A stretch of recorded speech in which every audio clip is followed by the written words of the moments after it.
আমি বাবা হিসাবে আজকে একজন ধর্ষিতার বাবা হিসাবে পরিচিত। এটা দায়ভার কি আমি নেব, না সমাজ দেবে, না রাষ্ট্র নেবে? আমি জানতে চাই, আমি এটা জানতে চাই, এই দায়িত্ব কে নেবে?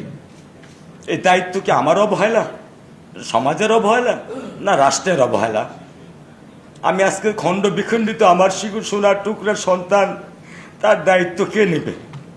আমি কি তার জন্য দায়ী, না কে দায়ী? আমাদের এই জন্য ভবিষ্যৎ প্রজন্ম রক্ষা করবার জন্য আমাদের কি করণীয় প্রয়োজন? হয়তো বা আমার প্রতি আপনারা বিরক্ত হতে পারেন বা মনক্ষুণ্ণ হতে পারেন।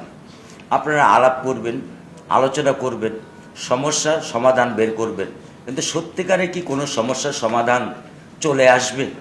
ভবিষ্যতে কি আর কোনো রামিসা এরকম ধর্ষিত হয়ে, মাথা খণ্ডিত হয়ে, ক্ষত বিক্ষত হয়ে বাপ মার বুকে সারা জীবনের জন্য ক্ষত বিক্ষত হতে দেবেন?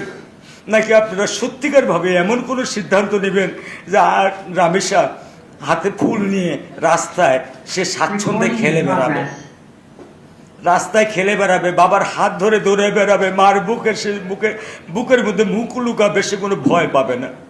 সব পরিশেষ বলবো, কালকে আমার বাসায় একটা বাচ্চা এসেছিলেন 5 বছরের, একটা 5 বছরের বাচ্চা। তার বাবা আমার বাসায় তাকে নিয়ে আসতে বাধ্য হয়েছেন, কারণ তার মেয়েটা পুরো ট্রমা হয়ে গেছে।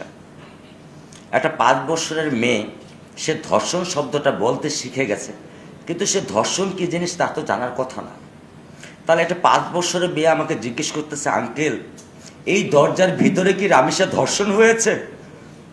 আজকে তার মা তাকে ছাড়তে চায় না, আর সে তার মার আঁচল ছাড়া টয়লেটে যেতে পারে না। এ হচ্ছে আমাদের আজকে বাংলাদেশের বাচ্চাদের বর্তমান মনের অবস্থা। এই যদি আমরা বাবা মা, সমাজ, আমরা যারা বড় নীতি নির্ধারক, আমরা কি বাচ্চাদেরকে এটাই উপহার দিব?